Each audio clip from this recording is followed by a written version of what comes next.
Dayı titriyor ha. Ay buz gibi soğuk. Dayı bırak.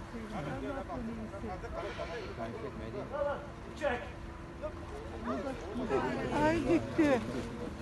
Gitti daha çok düştü. Hayır.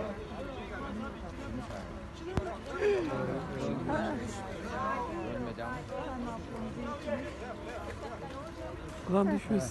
Ha şöyle. Ay şimdi nasıl çıkacak adam? Geldi ya. Dedeyi nasıl çekeceksin?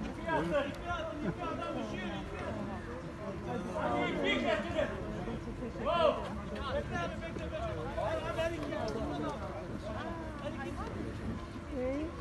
tutacak mı? İp çeker mi onu?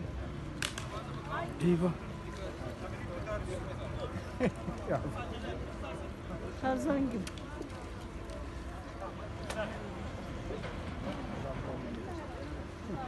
Kedi yaşıyor mu?